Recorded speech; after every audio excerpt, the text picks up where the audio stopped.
Merci Madame la Présidente, chers maîtres, chers invités.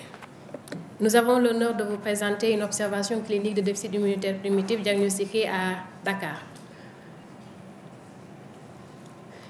Les déficits immunitaires combinés sévères sont des pathologies rares, mais très graves, qui affectent le système immunitaire. Et au cours de ces pathologies, aussi bien les lymphocytes T que les lymphocytes B peuvent être affectés. Et ceci est responsable d'une forte mortalité qui est précoce en l'absence de prise en charge adaptée. Nous rapportons à travers cette observation un cas clinique qui a été diagnostiqué au Centre hospitalier national d'enfants Albert Royer de Dakar. Il s'agissait d'un nourrisson qui était âgé de 10 mois à l'admission, de genre féminin, et qui a été référé en consultation pour une suspicion d'un déficit immunitaire primitif. Dans ses antécédents personnels, il était issu d'une grossesse bien suivie, sans particularité, avec un accouchement normal, un poids de naissance relativement correct, une bonne conduite alimentaire, et l'enfant était déjà vacciné par rapport à son âge dans le programme élargi de vaccination sénégalais. Son développement psychomoteur était sans particularité jusqu'à l'âge de 6 mois. Toutefois, la mère signalait une notion de retard dans l'acquisition de la marche à 4 pattes. Quant aux antécédents personnels, il a été rapporté des notions d'épisodes d'infection respiratoire à répétition et qui ont été étiquetés comme des bronchiolites aigus, à tort certainement.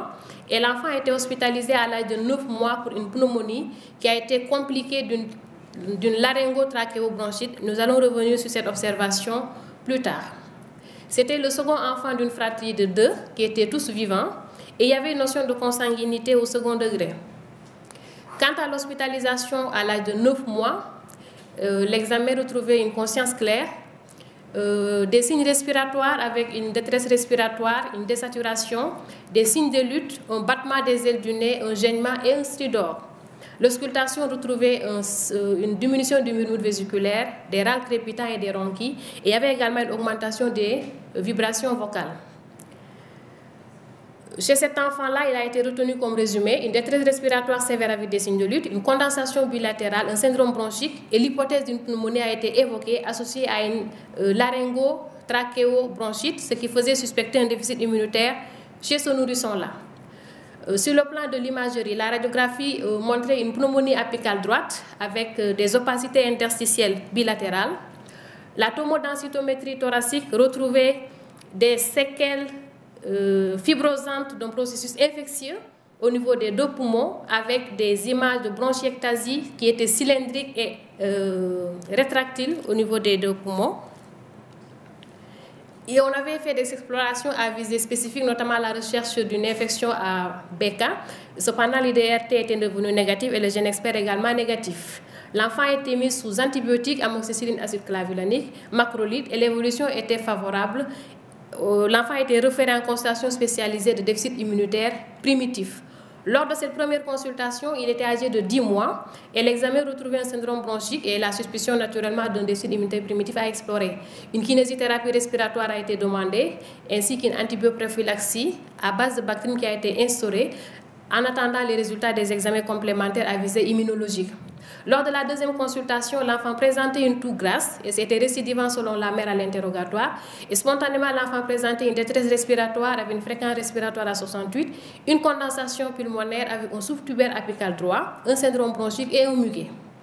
Il y avait également quelques signes qui n'étaient pas très spécifiques, notamment des taches hypochromiques au visage. Et l'enfant marchait avec un pied équin.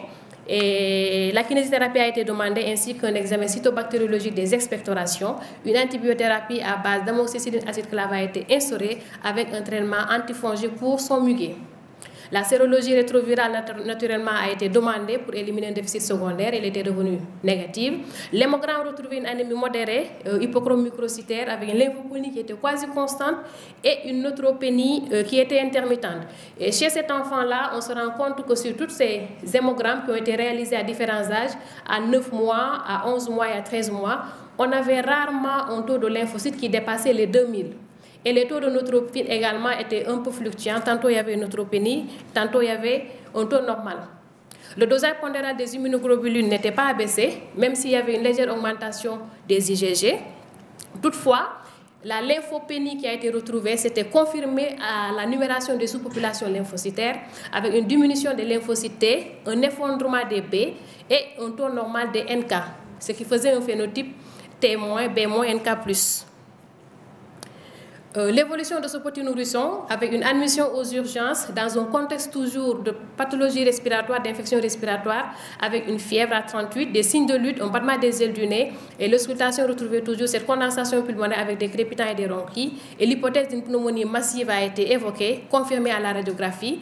Et l'examen cytobactériologique des expectorations avait isolé un streptocoque du groupe C et l'antibiothérapie a été instaurée. Malheureusement, l'évolution a été progressivement défavorable avec une altération de la conscience à J4 d'hospitalisation, l'apparition d'un purpura diffus à J7 d'hospitalisation et le décès survenu à J8 d'hospitalisation. Quelques éléments de discussion par rapport à cette observation. Une infection ou bien des infections sévères récidivantes, surtout précoces, associées à une lymphopénie, doivent faire penser à la probabilité d'un réussite immunitaire combiné sévère et la suspicion doit être clinique, même si la confirmation est génétique. Et chez ces petits nourrissons, l'absence de microcéphalie nous a permis de penser probablement à une anomalie des gènes RAG ou Artemis, même si on peut avoir d'autres anomalies génétiques, mais l'exploration génétique n'a pas été réalisée. La précocité du diagnostic et la qualité conditionnent la qualité de la prise en charge avec un traitement optimal. Cependant, les mesures prophylactiques ont leur importance, une immunoglobulinothérapie de substitution, une antibioprophylaxie et surtout les précautions vaccinales avec les vaccins vivants atténués qui sont contre-indiqués. En conclusion, Madame la Présidente, nous dirons que les déficits immunitaires communautaires sévères sont des urgences diagnostiques et thérapeutiques. Leur évolution est fatale en l'absence de prise en charge précoce et adaptée. La greffe de cellules souches hématopoïétiques et la thérapie génique sont actuellement les seules thérapies disponibles dans nos conditions, mais on connaît le coût exorbitant de ces thérapies. C'est pourquoi il est important d'insister sur l'éducation thérapeutique des patients, des parents et sur le conseil génétique aux côtés de ces familles-là. Donc nous vous remercions de votre invitation et de l'attention que vous avez accordée. Merci beaucoup.